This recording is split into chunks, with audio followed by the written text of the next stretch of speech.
Priorité Santé, Claire Hédon. Bienvenue à tous ceux qui nous rejoignent pour cette deuxième partie de Priorité Santé. Aujourd'hui, nous parlons de la douleur à l'occasion de la Journée mondiale avec le docteur Alain Serry, qui est président de Douleurs sans frontières, Pascal Thibault, qui est cadre supérieur de santé, et Martine Chauvin, qui est une patiente douloureuse également, présidente de l'association francophone pour vaincre les douleurs. Et nous terminerons en parlant de la recherche sur le vaccin contre le sida.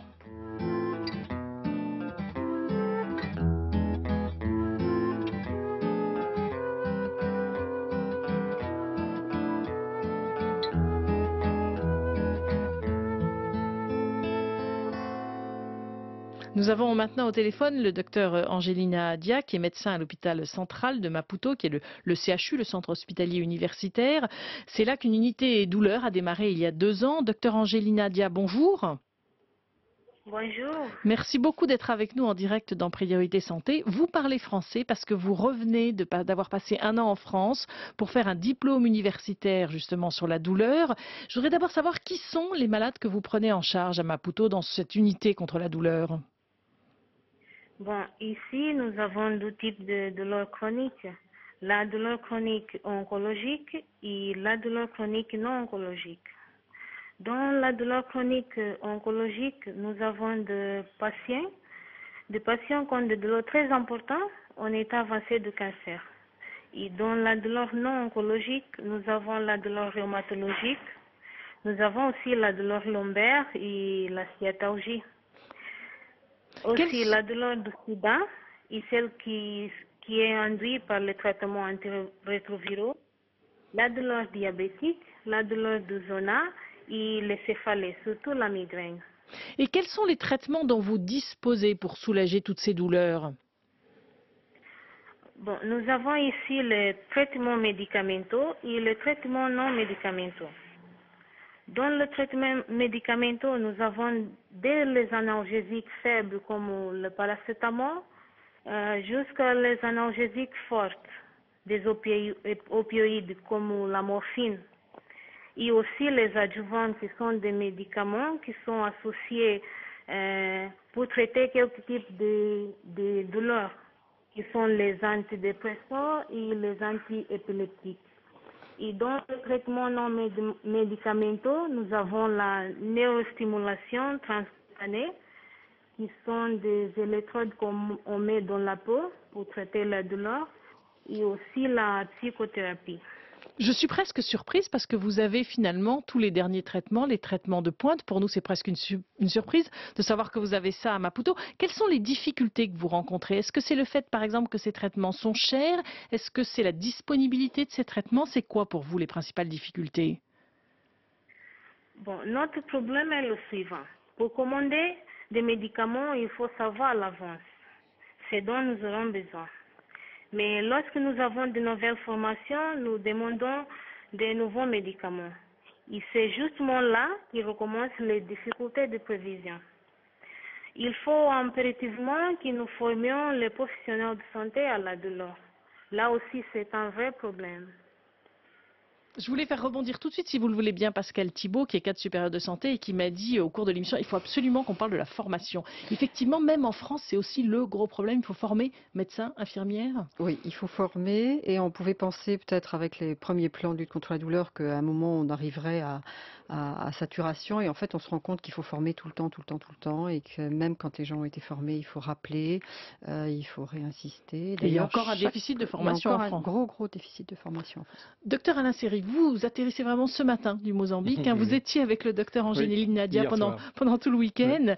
C'est absolument extraordinaire ce qui se met en place là au Mozambique. Étonnant pour un pays en développement, je pourrais presque dire ça. Je suis vraiment enthousiaste sur l'avenir, car ils font en quelques années ce que nous avons mis 25 ans à faire. J'y étais avant-hier pour organisé le diplôme universitaire. Nous avons vu donc le contenu pédagogique, le programme des cours qui sera donné en langue portugaise. Et ils ont la volonté de faire des spécialistes de la douleur, des médecins spécialistes de soins palliatifs et de douleur, ce que nous n'avons pas encore en France. Donc vraiment, C'est il y a toujours une pas avancée. considéré comme une spécialité en France. Non, c'est pas considéré comme une spécialité. C'est une compétence, mais il n'y a pas comme les cardiologues ou les chirurgiens ou les rhumatologues des spécialistes de la douleur et des soins palliatifs. Ça va le devenir. Ça va le devenir et très probablement ça va commencer par les soins palliatifs et dans l'année 2010. Alors, vous avez vu ce CHU à Maputo, cette unité contre la douleur, c'est ultra moderne? Alors c'est 300-400 mètres carrés qui ferait rougir de plaisir n'importe quelle équipe douleur en France, avec des lits, avec du matériel, avec des gens donc compétents qui ont été formés, puisqu'on a commencé la formation il y a 12 ans en Mozambique. Donc il y a plusieurs promotions qui ont été formées. Et puis le docteur Angelina Dia, Margarita, sont venus, et Margarita qui est infirmière, sont venus en France pendant 1 an dans les hôpitaux parisiens et ont passé avec succès, d'ailleurs elles étaient parmi les premières, le diplôme universitaire de prise en charge de la douleur. Docteur Alain Séry, justement, le docteur Angelina Dia l'a dit, le plus gros problème finalement c'est l'approvisionnement, c'est pas le coût. Moi j'imaginais que c'est cher pour les patients. On fait comment quand il n'y a pas de sécu? Il y a une sécu d'ailleurs au Mozambique? Non, le problème et on le retrouve dans tous les pays d'Afrique. Il y a 32 pays d'Afrique qui ont des difficultés pour s'approvisionner en morphine. C'est relativement simple à comprendre. Et parmi ceux-là, il n'y en a que 12 qui ont de la morphine en comprimé. Il n'y a que 12 pays d'Afrique qui ont de la morphine en comprimé, le reste, ils l'ont en injectable. Alors le circuit, c'est simple. Il faut former les gens, ça a été dit, Angelina Dia, le docteur Dia l'a dit, si on forme les gens, ils vont prescrire. Les médecins ne sont pas formés, donc ils ne prescrivent pas. Donc le pharmacien, dans son établissement, n'a pas de morphine. Donc la Direction générale de la santé et de la pharmacie ne commande pas de morphine aux narcotiques bureaudiennes et on tourne en rond. Donc la difficulté, c'est l'approvisionnement, la difficulté, c'est la formation des gens, c'est le suivi des patients aussi, parce que le Mozambique est un pays très grand, il est en longueur, il y a 2000 km, et donc ceux qui sont dans les campagnes n'ont pas forcément accès. Et puis il y a aussi le fait que, c'est un peu ce qu'on rencontre aussi dans la trithérapie, les patients atteints de sida pensent qu'un traitement d'1 semaine, ça suffit et c'est terminé. Et puis après, il y a les problèmes économiques, certains vont revendre leurs médicaments donc pour nourrir leur famille. Donc il y a tout un problème de suivi, et je crois que c'est le suivi et la formation, la pierre angulaire, c'est ça. Et est-ce qu'il y a un risque d'accoutumance? On entend toujours parler de ça quand on parle de morphine. Il y a un risque d'accoutumance, oui. Et l'accoutumance, c'est quoi? C'est pas un risque d'ailleurs. C'est pas un risque, l'accoutumance. L'accoutumance, c'est quoi? C'est la nécessité d'augmenter de dose pour avoir le même effet. Alors, quand on a un cancer, la tumeur augmente, donc on a une augmentation des besoins en produits morphiniques. Mais ça n'est pas le problème des toxicos. Les toxicos, c'est autre chose. Ils recherchent le blush, le flash au moment de l'injection du produit. C'est pas du tout pareil. C'est comme si à un niveau de douleur, on a besoin d'un niveau de morphine. Et quand il n'y a pas de douleur, ça, c'est le problème du toxico. Alors là, il y a la dépendance physique, psychique, le besoin impérieux de se procurer de la drogue. Mais si vous voulez bien, j'ai 2 témoignages qui sont rapportés par Human Rights Watch, c'est-à-dire une association sur les droits de l'homme. Et ça met en évidence le fait que les patients ne sont pas bien pris en charge. Et le 2, c'est le médecin qui ne sait pas trop quoi faire. Alors ça, c'est une petite annonce qui a été publiée dans un journal colombien en septembre 2008 par la mère d'une femme atteinte d'un cancer du col de l'utérus, et dans le journal El País à Cali. Et elle dit: le cancer nous tue. La douleur me tue parce que depuis plusieurs jours, je n'ai pas pu trouver de morphine injectable. S'il vous plaît, monsieur le secrétaire d'État de la Santé, ne nous laissez plus souffrir. Donc on voit bien là le problème. Et puis la réponse, elle vient de l'hospice de Nairobi. C'est un hospice, donc le principal hospice du Kenya. Les médecins ont peur de la morphine. Les docteurs au Kenya sont tellement habitués aux patients qui meurent dans la douleur qu'ils pensent que c'est comme ça qu'on doit mourir. Ils sont méfiants si vous ne mourrez pas comme ça et pensent que vous êtes mort prématurément. Donc on voit bien là qu'il y a une sensibilisation, des obstacles à franchir. La formation, elle est essentielle en France, mais aussi dans les pays du Sud. Et d'ailleurs, vous avez lancé une pétition. Oui. Alors, parce que vous parliez justement de droits de l'homme. Oui, parce que dans les droits de l'homme, il y a l'article 14, 17 et 18 qui disent que le fait de pouvoir circuler, communiquer et penser, réfléchir sont des droits inaliénables de l'homme. La grande douleur, celle qui fait qu'on est en atonie psychomotrice, c'est-à-dire qu'on ne peut plus bouger, on ne peut plus réfléchir, c'est une atteinte des droits de l'homme.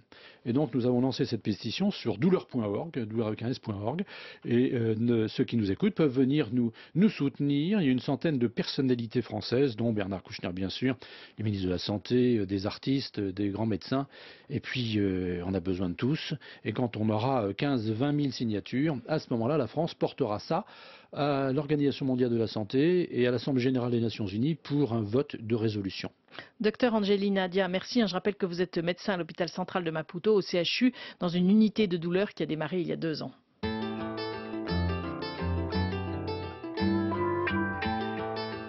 Priorité santé sur RFI.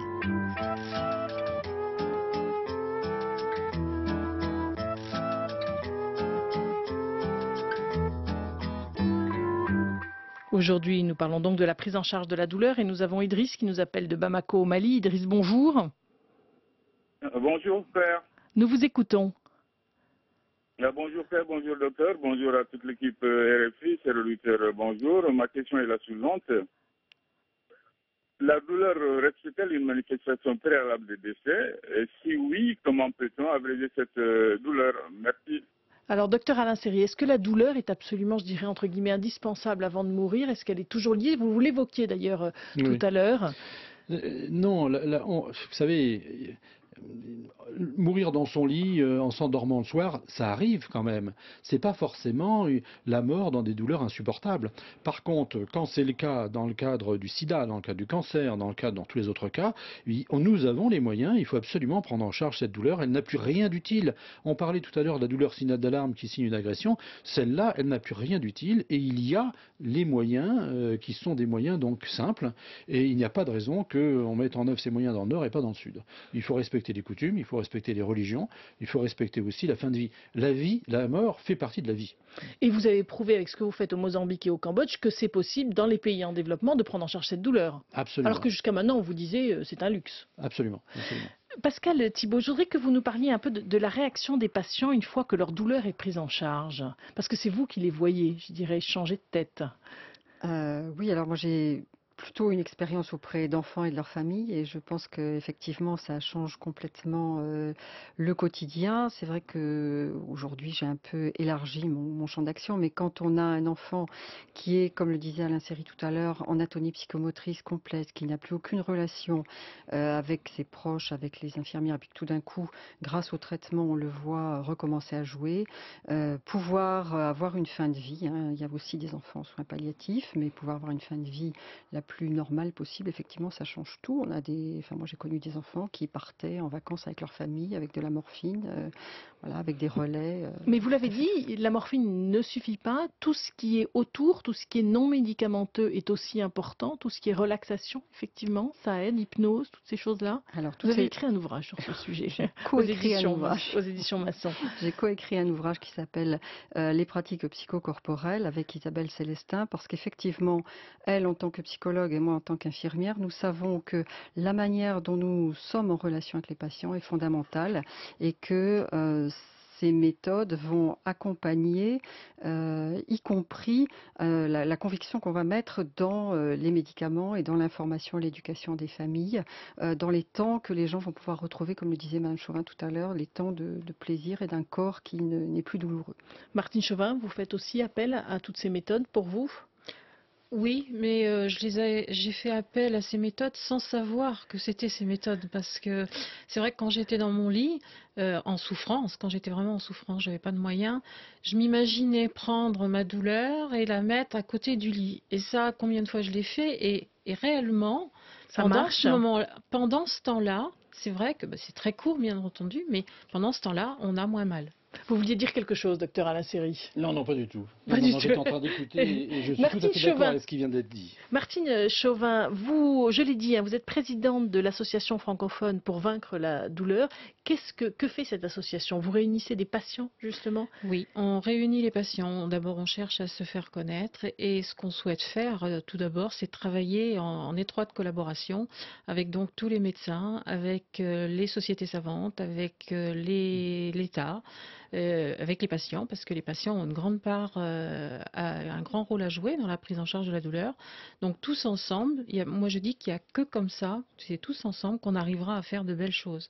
Et il ces y a de belles patients choses à faire. ont du mal à avoir un rendez-vous justement dans un centre antidouleur? Du mal non, mais c'est un peu long.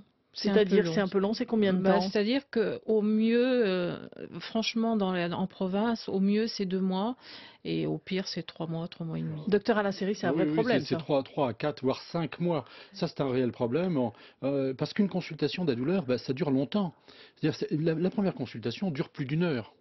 Parce qu'il faut comprendre comment le patient vit, il faut comprendre des répercussions psychologiques, souvent de type dépressif, parce que c'est la règle, mais aussi toutes les répercussions.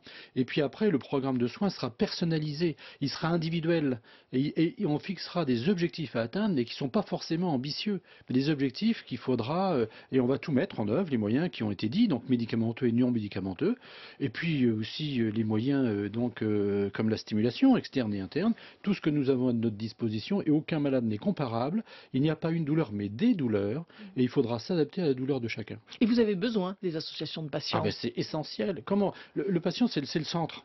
Donc si on n'a pas avec nous le patient, ça ne sert à rien. Ça veut dire donc qu'on passe à côté, qu'on n'a pas un langage très clair. Il faut que les patients soient partie prenante de toutes les... Et puis, alors en plus, quand on écrit à un ministre en tant que médecin, les réponses sont longues à venir.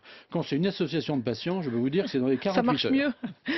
Pascal Thibault, vous voulez réagir? Oui, je voulais réagir parce qu'effectivement, je pense qu'on doit travailler ensemble et que je pense aussi que les infirmières peuvent être un bon relais dans ces suivis.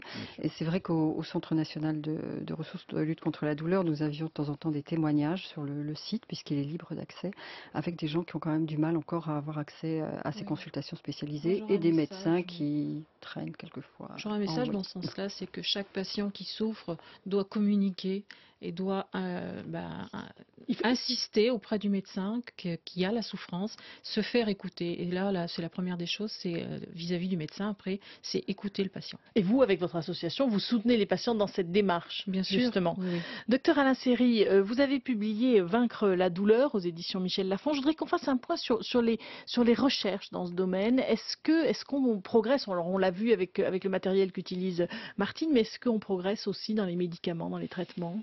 C'est un peu décevant. Il n'y a pas de grande révolution dans le médicament. La morphine, c'est pas récent. Le paracétamol, ça a 200 ans. Par contre, on progresse du point de vue médicament. C'est la voie d'administration. Alors c'est vrai que, par exemple, les douleurs aiguës des cancers, il faut des produits qui agissent rapidement et vont arriver en France et en Europe, des produits en spray nasal, comme pour les patients qui ont de l'asthme. Eh bien, les patients qui auront une douleur pourront prendre une bouffée de spray nasal et avoir une réponse dans les 2 minutes. Et cette réponse va durer 4 heures. Donc, pas de recherche de nouveaux médicaments extraordinaires en dehors d'un ou deux qui peuvent être intéressants, comme des tissus gels d'anesthésiques locaux ou comme d'autres produits de ce type-là. Mais les voies d'administration vont permettre d'être plus efficaces rapidement. Mais la recherche continue dans ce domaine. Oui, bien sûr.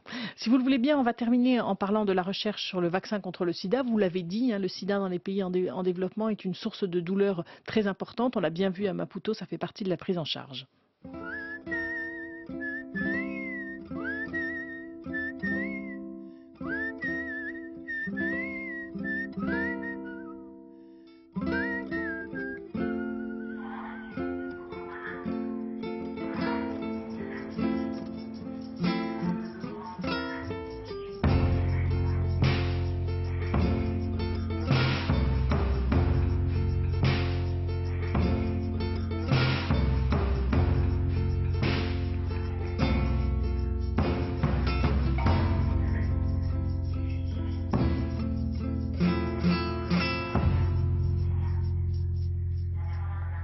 Priorité santé, Claire Hédon. Je vous propose de terminer en faisant le point sur la recherche sur le vaccin contre le sida à l'occasion de la conférence internationale AIDS Vaccine 2009 qui se déroule en ce moment et jusqu'au 22 octobre à Paris. Nous avons au téléphone le professeur Yves Lévy. Professeur, bonjour. Bonjour. Vous êtes responsable de la recherche vaccinale contre le VIH à l'Agence nationale de recherche sur le sida et les hépatites virales, l'ANRS. Vous êtes également vice-président de cette conférence. Alors tout d'abord, on en est où de cette recherche sur le vaccin? On a eu l'impression qu'on avançait un peu avec ce qui s'est passé entre autres en Thaïlande. Oui, écoutez, cette conférence est l'occasion pour nous de faire le point où nous en sommes. Et comme vous l'avez dit, effectivement, au mois de septembre, nous avons entendu des résultats d'un essai à très large échelle qui sont encourageants et que l'on va analyser, disséquer plus dans le détail maintenant pendant ces 3-4 jours. Quels sont les projets les plus avancés? Écoutez, il y a plusieurs projets à travers le monde sur différents groupes de recherche et institutionnels comme nous à la NRS qui évaluent aujourd'hui des candidats vaccins. Et donc, il y a une trentaine de candidats vaccins actuellement en test dans le monde. Et les résultats de cet essai à large échelle que nous avons entendu, ce sont 2 candidats vaccins, je dirais peut-être de la première génération des vaccins, qui certes ont montré un résultat intéressant mais très modeste. Et donc, ceci prouve, si vous voulez, qu'il n'est pas impossible aujourd'hui éventuellement de mettre au point un vaccin qui protégerait contre l'acquisition du VIH, mais que nous avons beaucoup de progrès à faire et peut-être que les outils que nous avons aujourd'hui seront les outils qui donneront éventuellement des candidats vaccins intéressants demain. Quels sont les obstacles à la mise en place de ce vaccin? J'ai envie de dire, pourquoi c'est si compliqué? Bien, écoutez, parce que d'abord, c'est la première fois qu'on a ce type de défi contre ce type de virus. Nous n'avons jamais mis au point de vaccin contre ce type de virus qui a des particularités. Premièrement, il infecte très rapidement dans des endroits, dans les muqueuses, c'est là où le virus entre, et nous ne savons pas facilement mettre au point des vaccins qui protègent au niveau des muqueuses.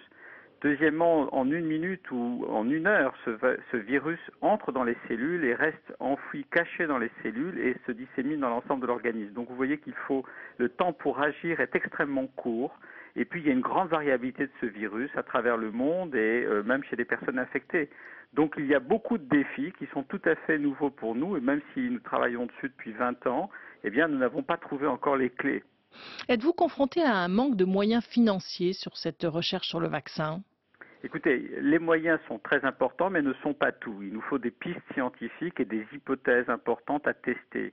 Alors, c'est vrai que les résultats de cet essai thaïlandais auquel vous faisiez allusion montrent aujourd'hui qu'il faut accélérer cette recherche. Il faut sûrement aller beaucoup plus vite, puisque maintenant nous avons un signal et peut-être une route qui n'est pas facile, mais qui est peut-être tracée. Et donc nous allons avoir besoin de moyens puisque nous sommes obligés de faire des essais maintenant vraisemblablement à large échelle. Donc si vous voulez, on a changé de braquet là et on a besoin d'accélérer cette recherche. Donc oui, il faudra des moyens supplémentaires car il y a plusieurs hypothèses à tester pour être sûr d'améliorer ces résultats. Avant la publication de ces résultats encourageants en Thaïlande, on avait presque l'impression que les gens qui font de la recherche sur le vaccin commençaient un peu à baisser les bras. Non, je crois pas. Ça, c'est ce que le public ressent. C'est peut-être après les résultats très négatifs que nous avons eus il y a 2 ans, mais qui étaient un essai. Vous savez, quand on fait un essai, on teste un candidat vaccin. Et ça n'est pas l'échec de la recherche vaccinale, c'est l'échec d'un candidat vaccin. C'est comme si vous testez un médicament et qu'il ne marche pas ou pas suffisamment. Ce n'est pas pour ça que vous arrêtez de chercher un traitement. Et donc, il y a 2 ans, on a eu un signal très négatif avec un candidat vaccin qui ne faisait pas l'affaire. Là, on a un signal positif, mais il va falloir améliorer avant d'avoir un vrai vaccin qui protège l'épidémie. Donc, on ne baisse pas les bras. On a toujours été là et la preuve c'est qu'après 2 ans, eh bien, on a d'autres résultats. Mais vous savez, ce sont de très lourdes machines. Cet essai a commencé en 2003-2004, vous voyez que c'est 5-6 ans, mais c'est un vaccin qui a été mis au point dans les années 90. Donc c'est 10 ans pour venir au niveau d'un essai clinique et peut-être 5-6 ans pour avoir un résultat. Donc c'est très long. Professeur Lévy, juste une dernière question. Y a-t-il une véritable, je dirais, un travail ensemble avec tous ces chercheurs sur cette question du vaccin ?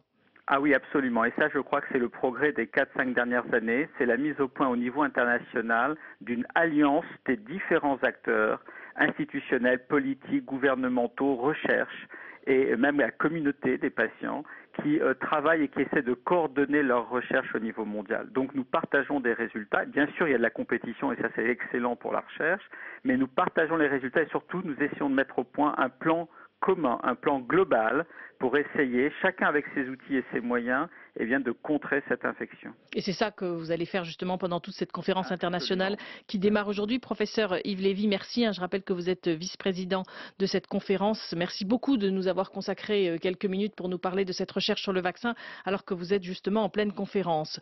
Docteur Alain Serry, je voudrais un mot de conclusion sur cette prise en charge de la douleur. Qu'est-ce qui vous paraît le plus important aujourd'hui? J'ai demandé ça à chacun de mes invités. Ce qui me paraît le plus important, c'est d'oser. Et je conclurai par une phrase de Sénèque qui dit « Ce n'est pas parce que c'est difficile que nous n'osons n'osons pas, c'est parce que nous n'osons pas que c'est difficile.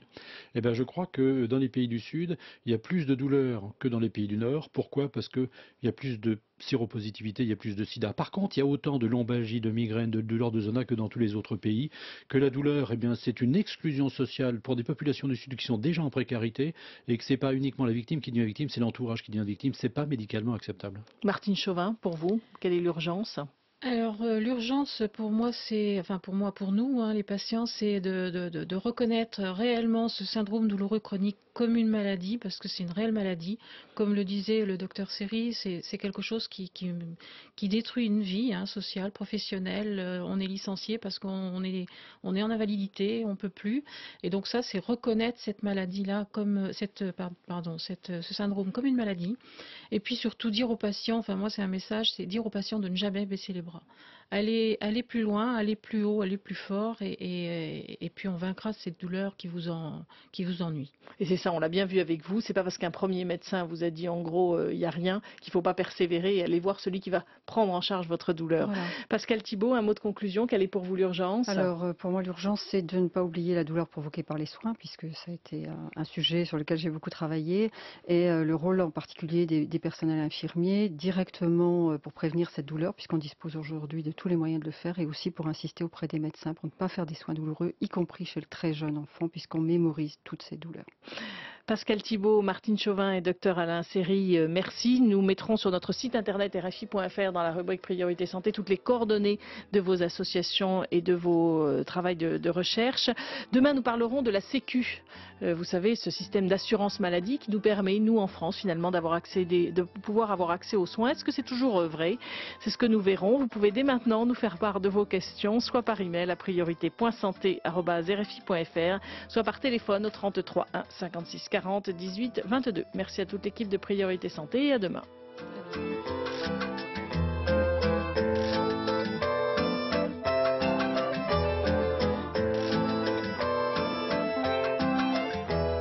Vous souhaitez réécouter Priorité Santé? Rendez-vous sur notre site internet rfi.fr.